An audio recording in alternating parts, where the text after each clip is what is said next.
Vivimos en la era de la comodidad absoluta. Hoy, una inteligencia artificial puede redactar un mail complejo por nosotros, resumir un libro en segundos, programar códigos o resolver un problema estratégico en un clic. Ganamos tiempo y productividad, pero la ciencia está encendiendo una luz de alarma. ¿Qué precio está pagando nuestro cerebro por esta comodidad? Es lo que los científicos empiezan a llamar sedentarismo cognitivo. En este episodio de MP Talks nos preguntamos: ¿nos estamos volviendo mentalmente dependientes de la pantalla? Hoy lo debatimos desde la medicina, la creatividad y la tecnología. Bienvenidos a un nuevo programa de MP Talks. Hoy vamos a hablar de sedentarismo cognitivo, de cuánto estamos delegando de nuestro pensamiento a la inteligencia artificial, qué impactos puede tener esto, y para eso trajimos a nuestros invitados, el doctor Ignacio Amorín, neurólogo, docente de neurología en la Facultad de Medicina de la UDELAR. Bienvenido. Muchas gracias. Estamos con Álvaro Moré, presidente de BML y WPP Production. Bienvenido. Gracias.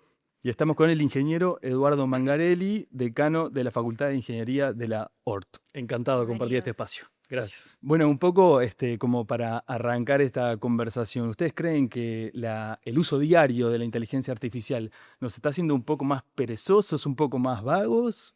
Eduardo, si querés arrancamos con esta. Depende, es la primera respuesta. A ver, cuando nosotros pensamos y de alguna forma comprendemos cómo estos sistemas funcionan y buscamos visualizar cuáles son las capacidades que estos sistemas, empezamos a entender que el uso que le demos va a influir en términos de si nos ayuda a desarrollar nuevas habilidades o hasta diría nos desafían nuestras habilidades existentes, o lo que hace es que deleguemos, aprendamos poco y caigamos en el riesgo del sedentarismo cognitivo. Voy a poner un ejemplo muy sencillo.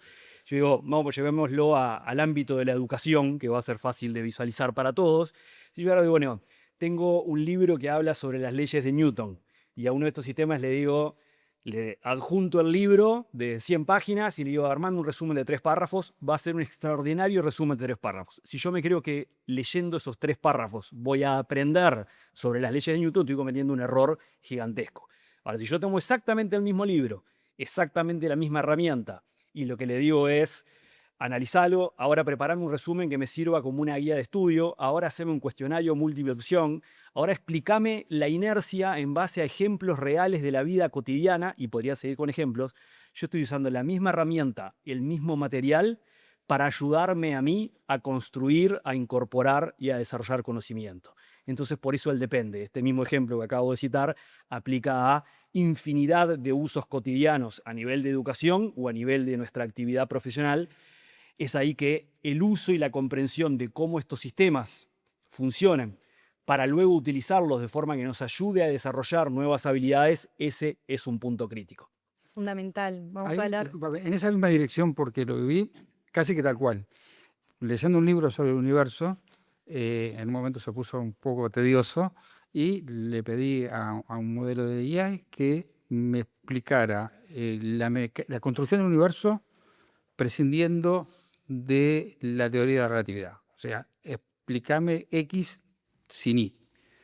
Y me lo explicó, solamente con la mecánica newtoniana. Una vez que entendí eso, dije, bueno, ahora sí vamos a sumar la teoría de la relatividad, y después volví al libro y seguí leyendo ordenadamente, porque si no uno también se puede empezar a llenar de cosas sueltas. Y creo que esto en educación es importante, que en un modelo híbrido donde el docente nos dé una guía. Yo he reflexionado mucho sobre mi mala vida como estudiante de primaria y de secundaria, de no entender algo y no entenderlo nunca más. ¿Qué vendría a ser desde la neurología el sedentarismo cognitivo? ¿Nos puedes explicar un poco más ahí para entrar? Probablemente sea no usar o no usar adecuadamente las funciones cerebrales para las cuales estamos preparados, pero hay que ver si eso de ser perezoso o aburrirse es tan malo siempre. El cerebro necesita a veces ser un poquito perezoso, descansar un poco la máquina y aburrirse. Esos quizás son los momentos más creativos que tiene el cerebro, los momentos eureka que se llaman. Cuando a veces no estamos pensando en nada. Todos hemos oído de artistas que han tenido esos momentos de creatividad, de grandes melodías, incluso hasta durmiendo. Entonces, hay que ver con la pregunta que él expresaba, ¿y es tan malo ser perezoso a veces? El problema sería cuando usamos la inteligencia artificial en detrimento de usar adecuadamente el cerebro. Cuento una evidencia científica muy concretita, pero muy ilustrativa. Estudiaron personas que usaban permanentemente el GPS para conducir el automóvil, tan útil, no hubiera llegado aquí sin el GPS, pero lo usaban todo inclusive para ir a trayectos cortos, porque uno se acostumbra y se descansa en eso. Y lo compararon con otras personas que no. Y a esas personas se les achicaba un área del cerebro, los que usaban todo el tiempo exageradamente el GPS, que tiene que ver con la memoria visoespacial, con la memoria espacial. Ustedes saben que a los pacientes de Alzheimer una de las primeras cosas que les pasa es perderse en la calle, perderse en el entorno, no conocer las calles, son encontrados a veces por familiares o por otras personas. Y entonces esa pequeña zona que queda en el cerebro, en un lugar que se llama el hipocampo, se hacía más chico, se atrofiaba a las personas que estaban todo el tiempo con el GPS. Entonces, es importante usar el cerebro en todas sus funciones. Si no lo usamos, esas zonas se achican, se atrofian, pero también es importante a veces bajar la máquina, no estar todo el tiempo usando el cerebro. Y hay un área del cerebro que precisamente se enciende cuando no hacemos nada, cuando no pensamos en nada. Cuando nos quedamos abajo de la ducha con el agua caliente, que tenemos miedo de salir por el frío y nos quedamos algún ratito más y no pensamos en nada, o estamos en la playa mirando para arriba, o estamos en el sillón mirando el techo. Esos momentos son muy importantes y el cerebro los necesita. Y las primeras áreas que se enferman del cerebro y provocan demencia o enfermedades degenerativas son esas áreas que se llaman redes por defecto, que se encienden muchísimo precisamente cuando no hacemos nada o no pensamos en nada. Podríamos decir lo mismo que vos pusiste el ejemplo de Waze, por ejemplo, para llegar acá o lo que sea. Podríamos decir lo mismo que si dejamos de redactar tantos textos, de memorizar información o de hacer cálculos sumando en nuestra memoria, digamos. Bueno, ahí sí.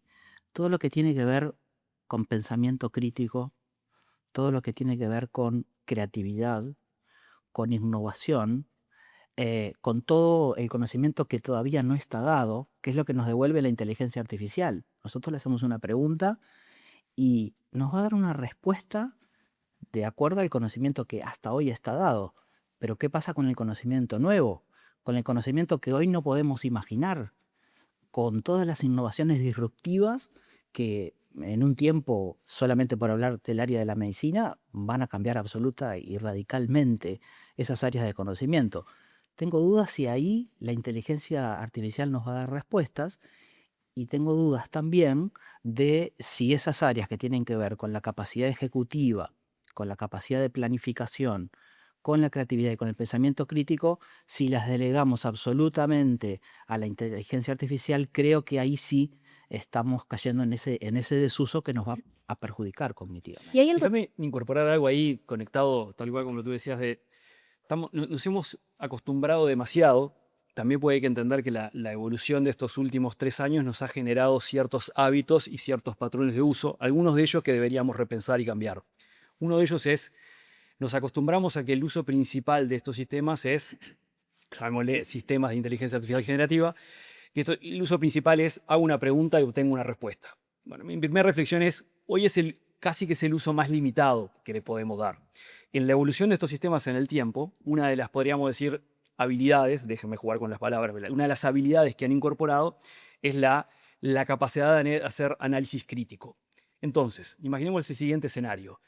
En lugar de pensar en yo hago una pregunta y obtengo una respuesta, imaginemos que lo que estoy escribiendo es el prólogo de un libro, cosa que estaba haciendo hace algunas semanas, estoy escribiendo el prólogo de un libro, no utilizo para nada ninguna de estas herramientas, salvo cuando lo tengo terminado, y más allá que podría ser un buen corrector de estilo, lo que hago es, le digo, léelo y criticámelo, cuestionalo, cuestiona si la información que estoy incorporando se condice con la evidencia que tengo y con las conclusiones a las que estoy llegando. Bueno, el análisis crítico que va a hacer si estoy usando la herramienta adecuada, hoy diría alguno de los, llamémosle, modelos o sistemas más avanzados, el análisis crítico que va a hacer es fenomenal. Ahora, ese análisis crítico, ¿cuál es el efecto que tiene? Lo importante es el efecto que tiene en mí. ese análisis crítico no es para decirle, bueno, ahora escribímelo de vuelta, ahora no. Es luego de yo haber leído el análisis crítico, ¿qué pasa en mí luego de haber leído ese feedback, esa devolución que obtuve? Entonces ahí es la diferencia entre, no le estoy preguntando para obtener una respuesta, le estoy dando, en este caso, una pieza de contenido que yo creé, para que genere en base a eso una crítica, un análisis, un cuestionamiento, y lo importante es el resultado que genera en mí el leer ese cuestionamiento posterior. Entonces ahí hay un cambio de paradigma de preguntar a responder a darle información y utilizarlo como una herramienta de desarrollo, de crítica, de razonamiento, de reflexión. Lo estás usando como un asistente de editor o un crítico, digamos. Exacto. Y es la forma de interactuar y de generar así ese espacio de diálogo y de interacción que es mucho más rico y mucho más valioso, que es la transaccionalidad de generar una pregunta y obtener una respuesta. ¿Les puedo preguntar algo a Álvaro y a Eduardo? Pero por A favor. Henry Ford se le atribuye que una frase que es, si le hubiera preguntado a la gente qué era lo que necesitaba para un medio de transporte más veloz, decían, un caballo más rápido. Y nunca hubiera desarrollado toda la tecnología que desarrolló. Les pregunto, ¿la inteligencia artificial hoy podría a partir de esa pregunta, por ejemplo, plantear, bueno, desarrolla un automóvil con determinadas características o desarrolla esto nuevo? ¿Podría imaginar esa innovación disruptiva? Qué buena pregunta. Esa frase la trajo hace unos años Steve Jobs cuando hizo el iPhone. Exacto. Dijo, si hubiese hecho, nadie hubiese pedido un iPhone. Claro. Lo tuve que hacer porque se me ocurrió hacerlo. Y uso el ejemplo de Ford. Yo creo que sí, que es posible. Que el estado actual de la inteligencia artificial le podemos plantear esos desafíos y nos puede acelerar hacia innovaciones que no esperábamos. Hoy, llamémosle, desde el punto de vista de la literatura científica, hoy estos sistemas todavía no son capaces de generar lo que se llaman, técnicamente llaman ideas innovadoras, que podría estar ahora. En los últimos 6 meses, y esto hace a la velocidad de la evolución, que es la consecuencia de que hay una gigantesco empuje de inversión detrás del desarrollo de estos sistemas, pero la realidad es que la evolución en términos de capacidades, en términos de resolución de problemas complejos. Ahora, cuando conecto esto con la evidencia científica, en los últimos 3 meses, en base a la utilización de estos sistemas, se han logrado resolver problemas matemáticos que tenían más de 70 años, que estaban hace 70 años planteados y que no tenían los problemas de Erdos, problemas que no tenían resolución, y la resolución de esos problemas matemáticos fue consecuencia de soluciones nuevas e innovadoras a cómo analizar y cómo plantear esos problemas. Entonces yo diría, desde el punto de vista científico, estamos en la primera fase, llamémosle a nivel de problemas unitarios y específicos, en la primera fase de resolver problemas con soluciones innovadoras. Eso hace a que deberíamos pensar que no muy lejano en el tiempo, efectivamente, podríamos llegar a conclusiones o a propuestas de ese estilo. Y también iterando, ¿no? Porque hay veces que tenemos la expectativa de escribir un prompt y que nos venga esa innovación. Yo digo, tenemos que escribir un prompt sofisticado, que eso tiene que ver también con no tener pereza y no caer en el sedentarismo cognitivo, porque al final simplificamos el prompt. Che, dame el auto del futuro. No. Vamos a estructurar un prompt. No hay que tener miedo de escribir prompts largos. Sí, la IA también es autocomplaciente. Claro. De repente te dice, tuviste una idea espectacular. Sí, y bueno, uno de los consejos que hay es, si es necesario, aún después de este prompt tan completo, hacerme preguntas. Y ahí empieza a iterar. Entonces ahí empieza el trabajo en equipo y podemos llegar a una innovación de ese tipo. Álvaro, ¿para qué se está usando la inteligencia artificial en tu empresa o en el mundo de la publicidad? Mucho porque la inteligencia artificial generativa, bueno, ¿qué es lo que genera? Una de las cosas que genera es imágenes. Nosotros trabajamos con imágenes fijas, imágenes fotorrealistas, que hay herramientas específicas para eso. En producción de video, cada vez más sofisticado, estamos llegando ya a no distinguir, y lamentablemente eso también se usa para fake news, videos. La producción audiovisual se está viendo afectada por la inteligencia artificial y para creatividad. Y también para algunos asuntos innovadores que no nos habíamos planteado, o si nos habíamos planteado no los podíamos tener. Porque nosotros tenemos un asistente, que ahora se habla mucho de los asistentes o los agentes de inteligencia artificial. Tenemos un agente que el cargo que tiene es encargado de equidad, diversidad y género. En una estructura de una agencia uruguaya no podemos tener ese cargo. Sin embargo, sí podemos tener ese agente. ¿Cómo funciona? Le damos un guión, él lo lee y nos hace una devolución si estamos cruzando alguna línea compleja o nos hace alguna recomendación de ajuste para no tener no hacer algo incorrecto con ningún colectivo.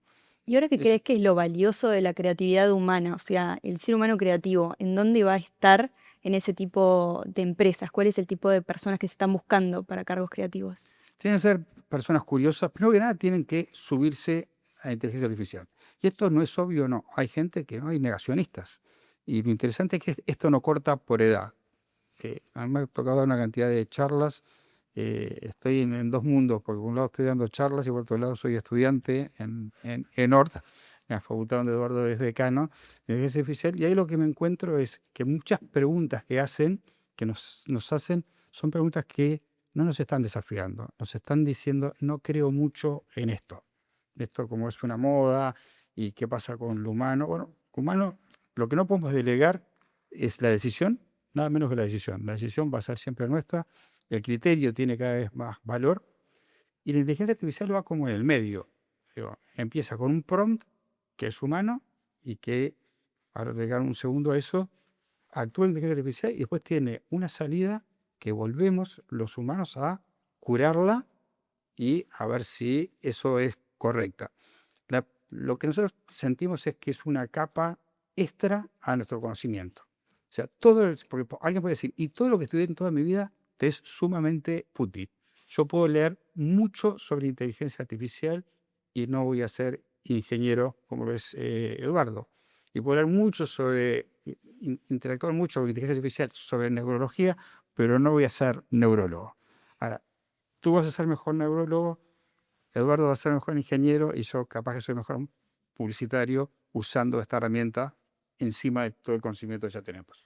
Tengo una pregunta sobre la creatividad, básicamente.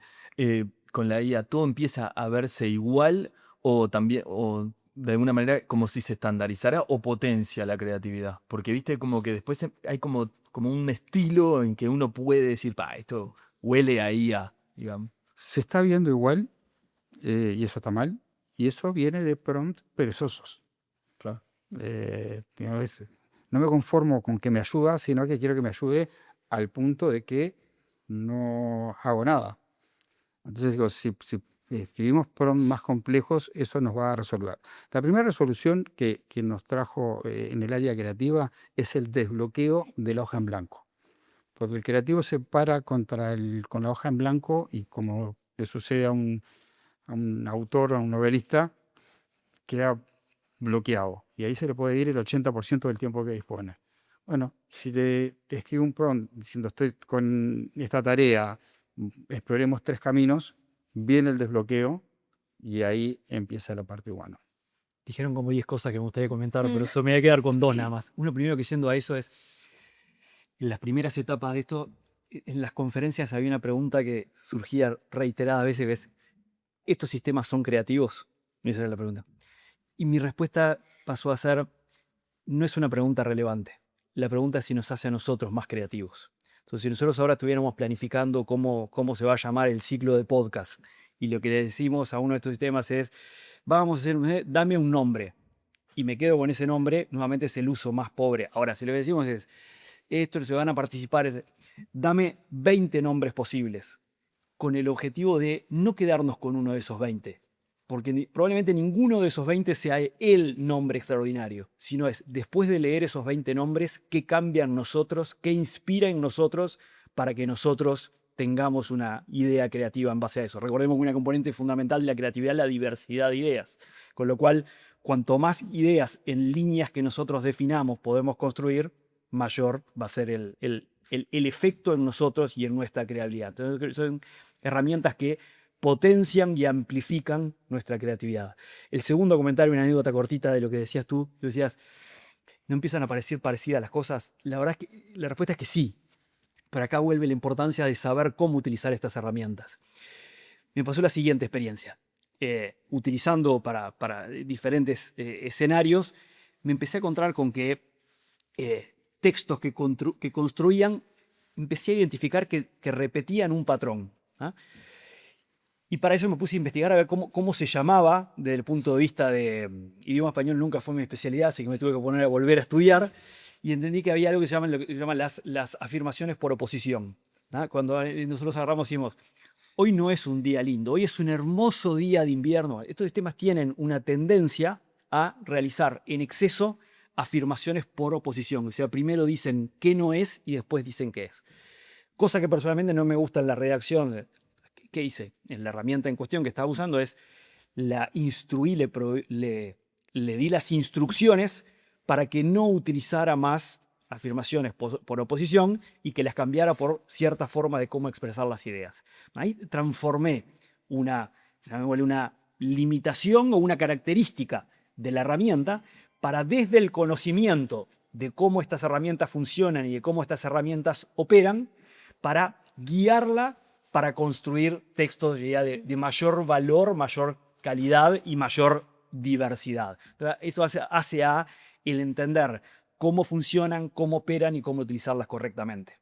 Súper. Sí, ahí te hace más creativo también porque lo estás usando vos para instruirla sobre una creación que vos ya hiciste. Creo que el Correcto. tema es cuando le delegás absolutamente toda la creación Absolutamente. y te perdés de ese jugo que es crear tus propias cosas.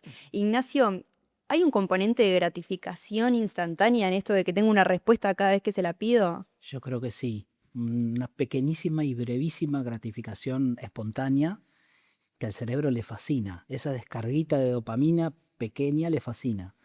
Sin embargo, eso no nos genera niveles de felicidad, entre comillas, más duraderas. Y se corre el riesgo de que uno se acostumbre a querer siempre esa descarguita porque el cerebro funciona en base a circuitos de recompensa que tienen que ver con la dopamina permanentemente. Entonces uno puede llegar hasta encerrarse en ese tipo de herramientas de inteligencia artificial y no tratar de tener la perspectiva del otro, la diversidad, la tolerancia. Creo que hay un problema con la tolerancia porque las redes sociales, los algoritmos, acentúan nuestros sesgos, nos presentan las cosas con las que ya sabemos que buscamos y tienden a afirmarnos y nos vuelven a veces, como uno ve en las redes, cada vez más agresivos con el otro o con el pensamiento del otro. Entonces, creo que hay que trabajar mucho en ese aspecto, la diversidad en la conformación de los grupos. Se nutren de perspectivas diferentes, de género, de puntos de vista diferentes. La inteligencia artificial podrá algún día darnos esa diversidad, esa riqueza de la diversidad humana para obtener respuestas. Sí, me parece que hay que trabajar en eso, porque el tema del algoritmo que acentúa nuestros sesgos, eso se ve claramente en las redes sociales y en definitiva no nos enriquece. Y hay muchas personas que usan la inteligencia artificial como psicólogos o como terapeutas, suplantando como este rol, buscando empatía. Y el bot parece que sí tiene como una mezcla de empatía porque te dice, sí, entiendo lo que sentís, como que te valida. ¿Qué pasa ahí cuando se sustituye el contacto humano y esa empatía real? El contacto humano es insustituible. Y ahí me parece que sí. Pueden ser buenas herramientas para de repente un consejo inicial, pero tiende a afirmarnos, tiende a ser bastante contemplativo, a temperar incluso nuestros errores conceptuales. Yo creo que nunca nos dice, no, estás totalmente equivocado. Me dice, bien pensado, bien razonado, pero en realidad, ¿por qué nos busca por otro lado? Es bastante, nos atempera bastante en nuestros errores y a veces precisamos que nos digan, bueno, no es por ahí. Y no sé si es tan clara la inteligencia artificial en eso. Sí, yo creo que hay un problema más grande que pasaste por ahí. Yo veo más problema en las redes sociales que en la inteligencia artificial. En las redes sociales, ahí es donde están los algoritmos, eso llamamos cámara eco, eso que vos decís, que nos dice más de lo que ya sabemos y nos indignamos, y eso también debe ser un tema de sedentarismo cognitivo, porque indignarse es muy fácil. No sé qué esfuerzo tiene que hacer el cerebro para indignarse. Creo que lo hace. Y le encanta indignarse al cerebro. Claro, y no gasta energía, no debe consumir mucho. Me enojé y critico, ¿no? Y eso está mucho en las redes. Estudios globales dan que le estamos dedicando promedio 3 horas por día a las redes. ¿Ya? Lo que no hacemos mientras estamos en esas 3 horas ya es un problema. O sea, ¿a quién le estamos robando esas 3 horas? A estar con amigos, con familia, con pareja, a caminar, a hacer ejercicio, a leer. Eso es un problema. Las redes se han inundado de pseudo profesionales y me preocupan más los supuestos psicólogos de redes que la inteligencia artificial. Porque en redes tenemos gente dando consejos sobre nutrición, terapeutas, sobre salud.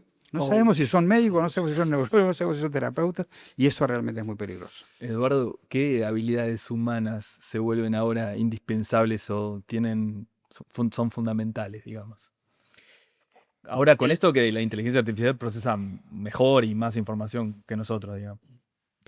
Sentido crítico, sin duda, y cuando digo sentido crítico implica el proceso cognitivo por el cual hacemos una pausa para reflexionar y cuestionar, ya sea nuestro propio pensamiento, nuestra propia elaboración o la respuesta de uno de estos sistemas. Todas aquellas habilidades que tienen que ver con la interacción interpersonal, sin duda, y no porque no es una novedad y no es para ahora, pero sin duda creo que también en este fenómeno, y cuando lo pienso desde el punto de vista de la educación, siempre digo, si hay una de 2 o 3 habilidades que me gustaría poder asegurar al final de cualquier proceso educativo, es el desarrollo de la curiosidad. La curiosidad es el motor de la generación de conocimiento. La curiosidad es el motor de hacer preguntas, es el motor de descubrir. Entonces, cuando logramos, diría algo que estamos acá, cuando logramos conectar la curiosidad con los circuitos de dopamina, para ponerlo así, y sentir esa gratificación de tengo una pregunta y puedo preguntar y puedo investigar y puedo probar, y estas herramientas son fenomenales para desarrollar esa pregunta y para hacer múltiples preguntas y para repreguntar, como decía Álvaro. Entonces abren una puerta enorme desde el punto de vista de expandir la curiosidad. Yo creo que la curiosidad es una habilidad única, indispensable y fundamental, particularmente en la realidad de hoy. Entonces, el sentido crítico, las múltiples habilidades interpersonales, cuando pienso también en la formación de profesionales y el posterior desempeño en la actividad profesional, la capacidad de comunicar, la capacidad de trabajar en equipo en forma efectiva, que eso después termina reflejándose también en eventualmente la capacidad de liderar, y sin duda la curiosidad como un músculo extremadamente importante hoy día para todos nosotros. Me surge acá la importancia del aprendizaje práctico, ¿no? Que muchas veces las instituciones estuvieron más interesadas como en abordar el aprendizaje teórico, o esto de hacer resúmenes, de buscar información. ¿Qué importancia empieza a tener el aprendizaje práctico a nivel educación y cerebral? En medicina, ni que hablar, es fundamental. Una cosa es entrenarse con un robot, entrenarse con un simulador, luego hay que entrenarse, entre comillas, con una persona real. A veces se funciona con actores, se generan escenarios de simulación en medicina con actores, pero la interacción humana es fundamental. Flexibilidad, empatía, no descubro nada con aquello de habilidades blandas, y el ser humano realmente aprende y rinde mejor cuando se generan esos ambientes de trabajo, esos ambientes educativos, con flexibilidad, con tolerancia, con empatía. No quiero hacer referencia a ningún tema de actualidad, pero cuando esas relaciones no están bien o los liderazgos no tienen esas cualidades, habilidades blandas, o por el contrario, lo que se hablan liderazgos tóxicos, ¿qué encontramos? Que los grupos humanos no funcionan bien. Y entonces creo otra vez que ahí la inteligencia artificial, esos aspectos o esas habilidades blandas quizás todavía aún no nos brindan esos elementos tan relevantes. El cerebro, el ser humano, es un animal social, necesita de la interacción social, humana, presencial. Tanto es así que cuando hay soledad, el cerebro se enferma y la persona se enferma y se muere. Literalmente la soledad mata. En el Reino Unido crearon un ministerio de la soledad, de tanto que estaba afectando la salud de las personas para evitar eso.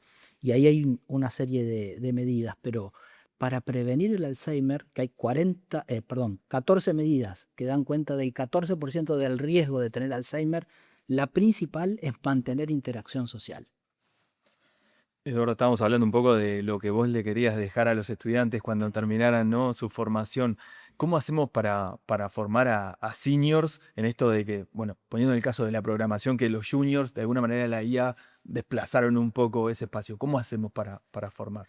Bien, fuiste ahí un tema extremadamente relevante hoy, que primero aplica a múltiples profesiones y el hecho de que como sistemas de inteligencia artificial generativa pueden realizar ciertas tareas en forma muy efectiva, eventualmente muchas de esas tareas son tareas que típicamente los profesionales las hacían en las primeras etapas de su carrera. Entonces eso, ¿dónde queda esa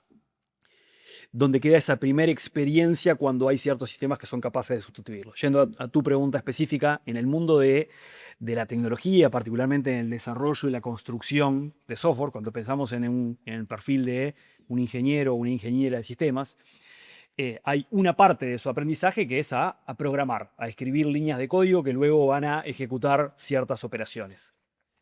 Esa habilidad de programar sigue siendo indispensable porque es la base, podríamos decir en términos fáciles de expresar, es el saber leer y escribir para un profesional de tecnología. Entonces ese conocimiento tiene que seguir estando. Pero es verdad que en el ejercicio de su actividad profesional probablemente dedique muy poco tiempo a efectivamente programar. Y acá hago un comentario entre paréntesis que es muy importante, que es que nos dediquemos menos tiempo efectivo a programar no quiere decir que no necesitemos muchísimo más tiempo de conocimiento de tecnología aplicado. ¿Por qué?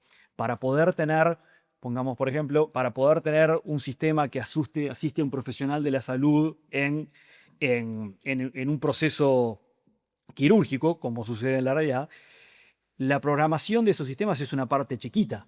La parte más compleja es lo que se llama la verificación, es que funcione bien, es entender del dominio del escenario en el cual está trabajando para lograr que el sistema efectivamente lo haga y lo haga bien, y podría seguir con múltiples ejemplos. Y lo mismo sucede con la tecnología o el software que utilizamos las personas y las empresas. Hay una parte pequeña que es la programación, hay otra parte que es que ese sistema funcione en el momento en el que lo usan 100.000 personas, o que ese sistema sea seguro, que ese sistema, y podría seguir con la lista. Entonces, yendo a lo concreto de tu pregunta, cuando pensamos en la formación de profesionales de tecnología, hoy parte del foco que estamos poniendo es que el conjunto de habilidades con el cual salen, llamémosle, al mercado, sean más amplias que las que tendría un profesional junior hace algún tiempo atrás. Eso implica, y lo conecto con tu pregunta previa, que es incorporar múltiples elementos de experiencia práctica que en muchos casos se hacían en las primeras experiencias laborales.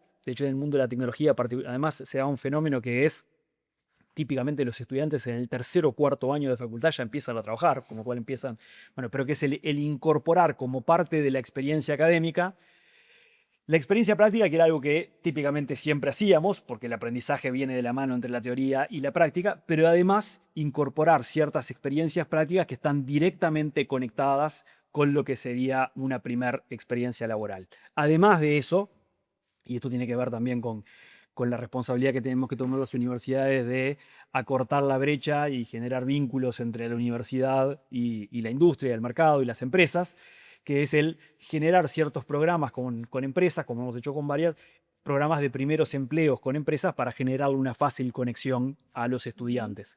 Pero, y saliendo 20 segundos ahora del área de tecnología y sistemas en particular, hoy todas las profesiones, todas las disciplinas requieren un repensar la formación en términos de cómo incorporar el conocimiento de cómo usar en forma efectiva en cada disciplina y en cada área de conocimiento, cómo utilizar en forma efectiva los sistemas de inteligencia artificial generativa en el desempeño de la actividad profesional. Buenísimo.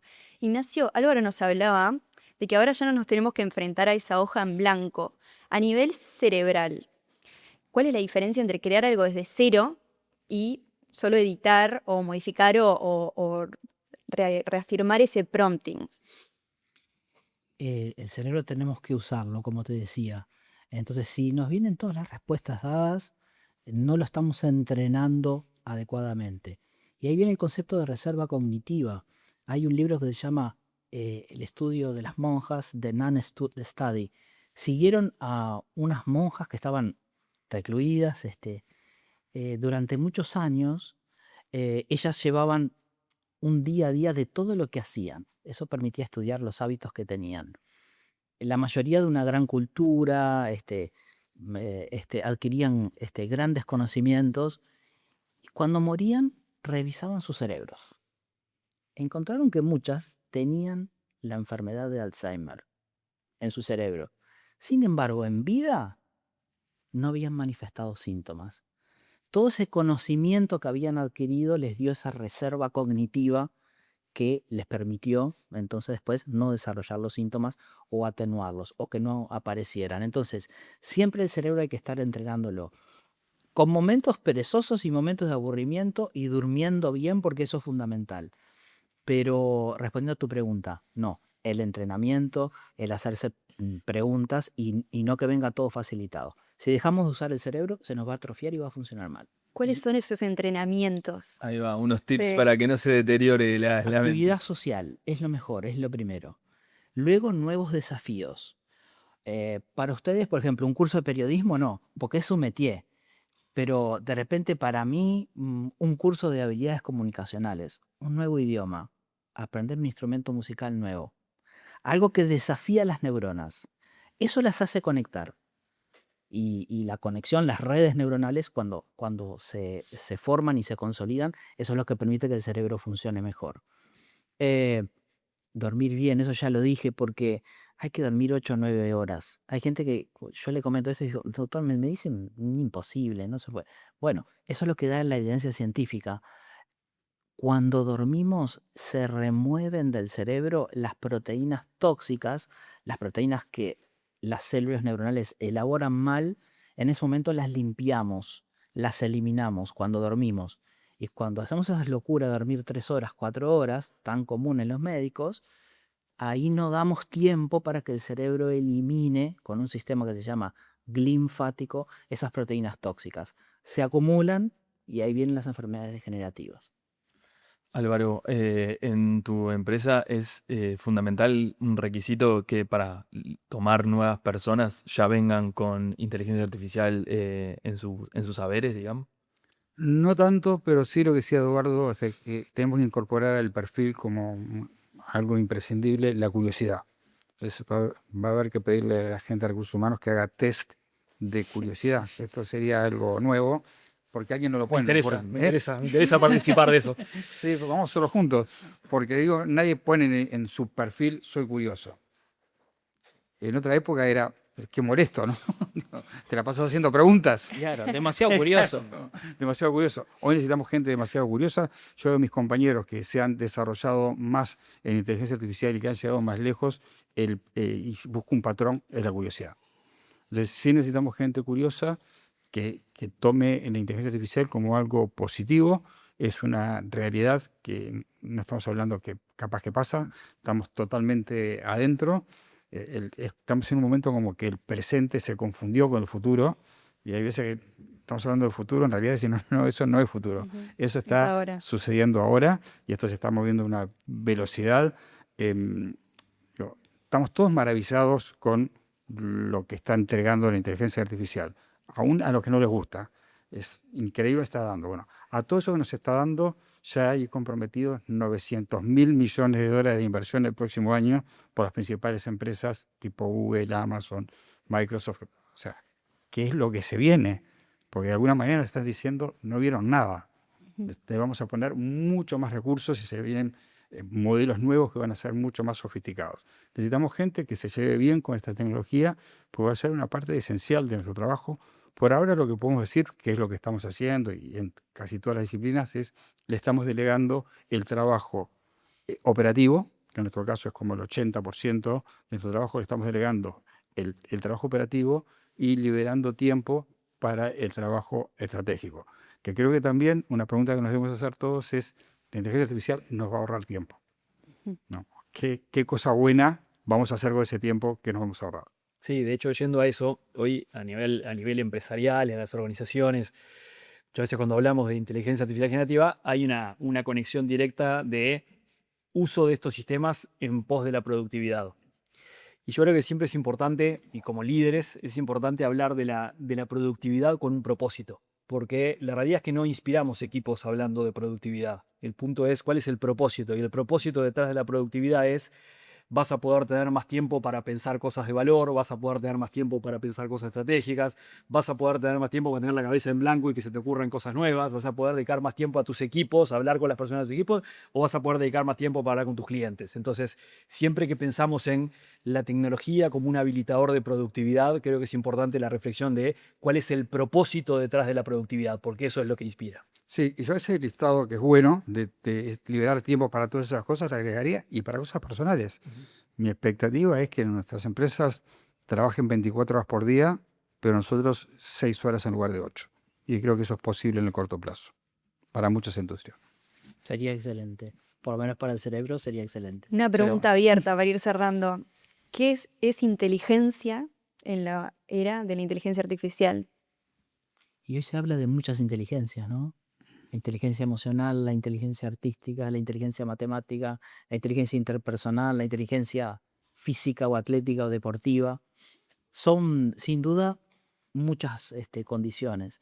Hay que quizá desarrollar o aprovechar las que uno pueda llegar a tener en determinado aspecto, pero sobre todo asumir el desafío de mejorar aquellas cosas en las cuales no tenemos una buena inteligencia en determinados aspectos. Yo de todas esas diría que es una buena época para tratar de desarrollarnos en inteligencia emocional. Conecto nuevamente con la curiosidad y con la capacidad de resolver, de plantear, de entender, plantear y resolver nuevos problemas. Bueno, les agradecemos un montón por haber venido y acompañarnos. Fue muy rica la charla, así que bueno, nos vemos en un próximo episodio de MP Talks. Muchas gracias. Un gustazo, a ustedes. muchas gracias. Gracias por la invitación. Ustedes. Gracias.